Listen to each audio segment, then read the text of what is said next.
자, 안녕하십니까. 비대보자 김과장입니다. 자, 오늘 뉴스를 전달해 드리기 전에 오늘 여러 가지 종목들 중에서 박스권 안에서 어느 정도 조금 기분 좋게 안전하게 수익을 낼 수 있는 종목 하나 추천드리고 뉴스를 보도록 하겠습니다. 일단 오늘 제가 이제 종목을 하나 찾아봤는데요. 전체 종목 중에서 상승률이 상한가를 포함했고요.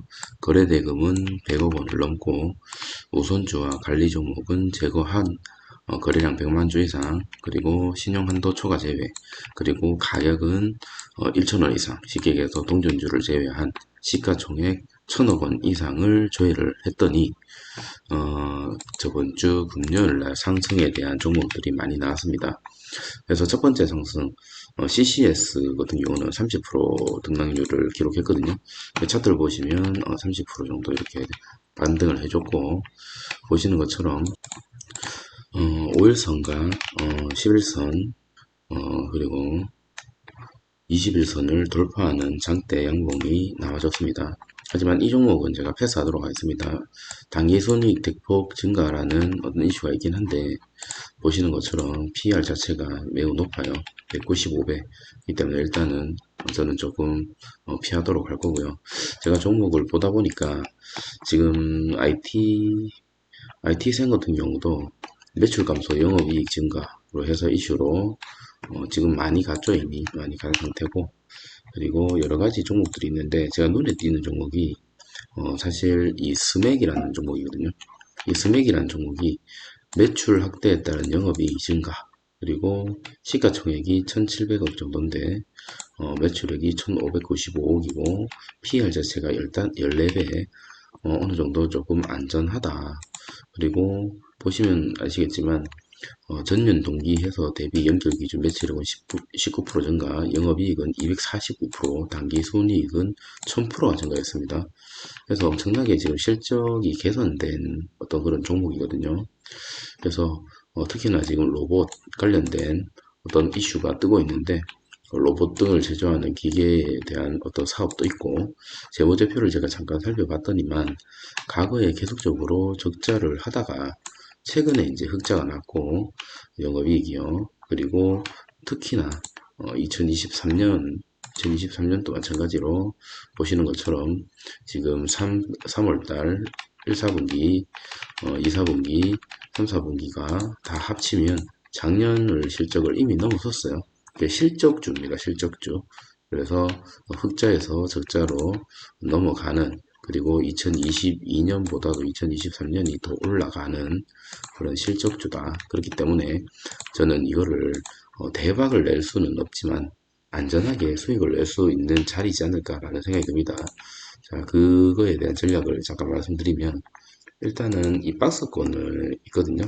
박스권이 이렇게 형성되어 있고, 여기 밑에 부분 최저점인 3,520원이 박스 하단이고요.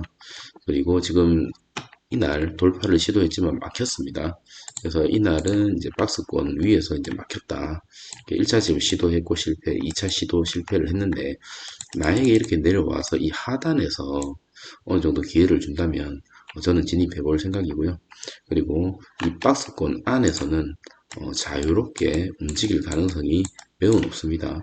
그리고 이 밑에 최저점인 이 박스권은 정말 지지가 탄탄하게 되어 있는 컨테이너 박스처럼 지지가 많이 되어 있을 것으로 예상이 되고, 현재 이런 실적을 바탕으로 우상향할 가능성이 매우 높다고 생각됩니다. 그래서 만에 하나 좀 떨어진다면, 좀 담아주신다면, 특히나 밑에서 담아주신다면, 혹시나 이게 깨진다고 하더라도 손절의 범위가 조금 더 작겠죠.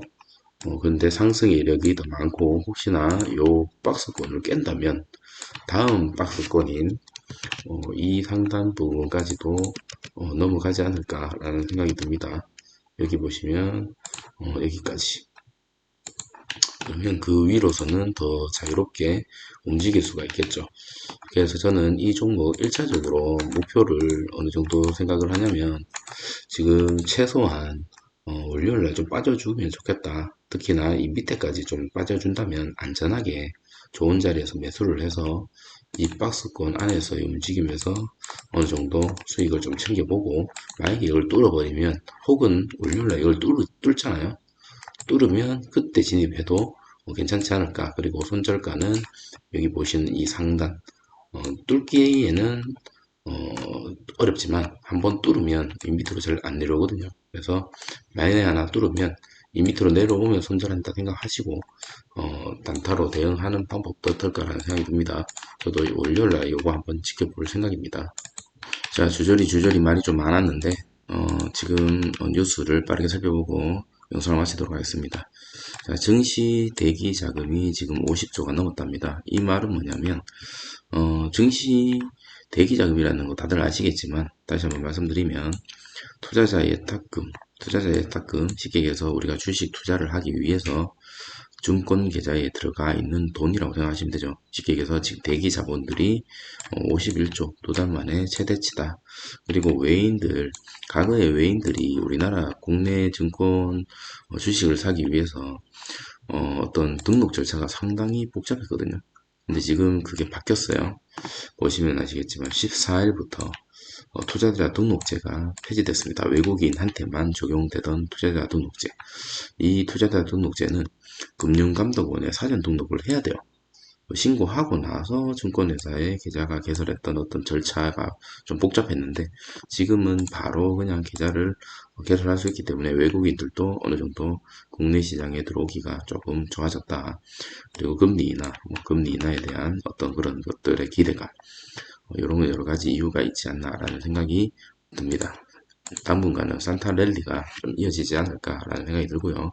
제 개인적인 생각으로는 금리가 정말 인하가 됐을 때 오히려 재료가 끝났기 때문에 그때 증시가 오히려 거지부지하고 그 전까지 지금으로부터 내년 상반기까지는 증시가 어느 정도 좋은 모습을 보이지 않을까라는 생각이 듭니다. 하지만 미국에서 이제 조금 진화에 나섰죠. 윌리엄스 긴축 충분한지 관찰하겠다 이렇게 얘기했죠. 왜냐하면 긴축에 대한 어떤 인하에 대한 시사점을 보여주자마자 다우 지수가 사상 최고치를 갱신했죠. 그러다 보니까 경계하는 어떤 그런 발언을 하는 게 아닐까라고 얘기를 하고 있습니다.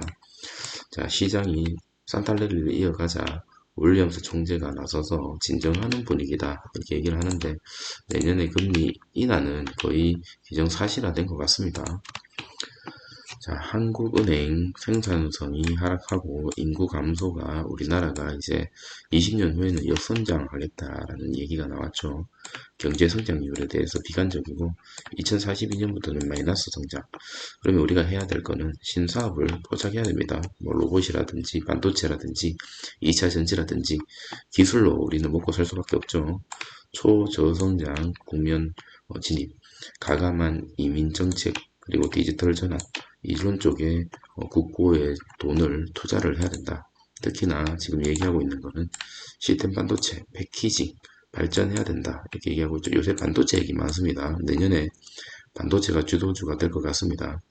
자, 새로운 산업 기회를 포착해서 데이터 네트워크, 인공지능, 뭐 AI 이런 것도 되겠죠.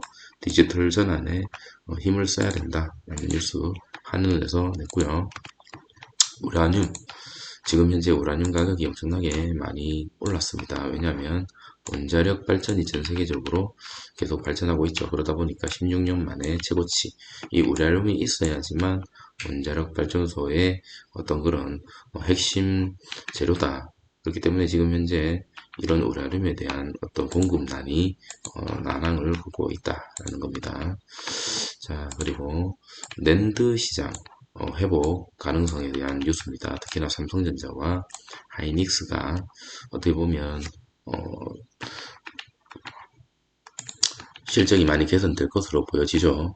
자, 내년에 시장 30% 전망하고, 자, 낸드 시장이 뭐냐? 낸드가 뭐냐? 낸드는 전원이 꺼져도 데이터가 저장되는 메모리 반도체입니다.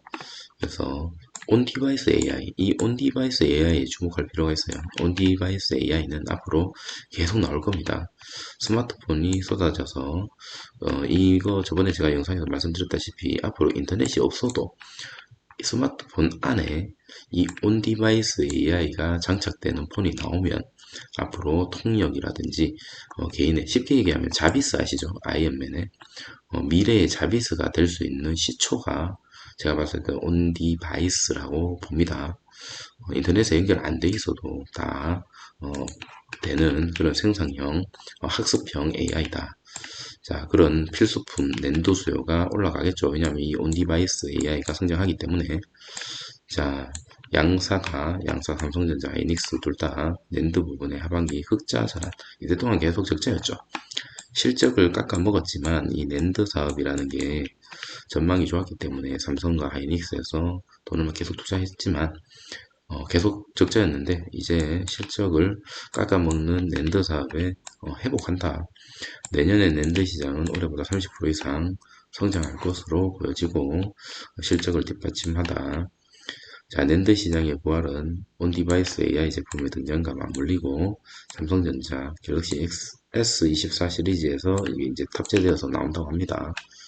낸드 시장 회복세에서 이제 삼성전자, SK 하이닉스 내년에 삼성전자와 SK 하이닉스의 실적이 개선될 것으로 보입니다. 특히나 삼성전자는 자회사도 많고 연결 재무제표가 이런 자회사들의 실적이 다 반영되기 때문에 이런 실적 개선이 삼성전자 전체의 재무제표의 건전성을 띄어올리는 연결 재무제표에서 그래서 좋은 어떤 추세가 이어지지 않을까라는 생각이 듭니다. 자, 예상치는 내년 6월 이후에나 흑자로 전환될 것으로 예상된다라는 뉴스 기사가 떴습니다. 자, 현대차도 지금 계속적으로 노력하고 있죠.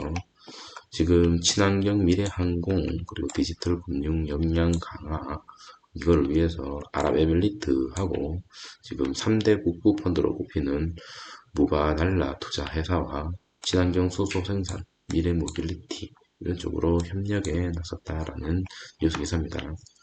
자, 현대차와의 파트너십을 통해 모빌리티 친환경 기술, 미래 세계 경제의 핵심 분야에 투자 포트폴리오를 다각할 수 있다. 서로 간의 어떤 시너지 효과를 기대하고 지금 협력을 했는데 지켜봐야 되죠. 이런 체결식은 언제든지 다시 취소될 수도 있기 때문에 이제 그런 뉴스가 있다라는 걸 알고 계시면 좋을 것 같습니다. 자, 비트코인에 대한 뉴스를 끝으로 영상을 마치도록 하겠습니다. 자, 올해 하반기 때 비트코인 많이 올랐죠.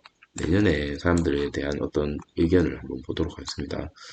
JP 모간 소문에 사고 뉴스에 팔아야 된다. 내년 초에 최종 승인 비트코인이 오른 이유 중에 하나가 이거죠. ETF라는 거는 상장지수 펀드 여러 가지 종목들을 모아서 지수를 추종하는 지수의 어떤 그런 추종하는 ETF인데 비트코인도 그 하나의 물건, 그러니까 주식으로 인정을 하고 그런 이제 투자 대상으로 어떤 ETF를 만들겠다라는 이런 내용 때문에 사실은 비트코인 많이 올랐죠. 뭐 여러 가지 이유도 있겠지만은 근데 이제 소문에 팔고 소문에 해야 된다. 쉽게 얘기해서 이거 승인되기 전에 팔아야 된다. 이 얘기를 하고 있고요. 비트코인은 현물 ETF가 내년 1월 10일 안에 내년 1월 10일이랍니다. 승인될 확률이 90%다. 자, JP모가 또 얘기하죠. 암호화폐는 시세 조작에 취약하고 투자자 보호 조치가 미약하고 그렇기 때문에 좀 쉽지 않다 이렇게 얘기를 하고 있습니다. 참고만 하시면 될 것 같고요. 비트코인. 자, 오늘 영상은 이것으로 마치도록 하겠습니다. 좋은 하루 그리고 행복한 하루 수익 나는 하루 되시기를 바라며 영상을 마치겠습니다. 감사합니다.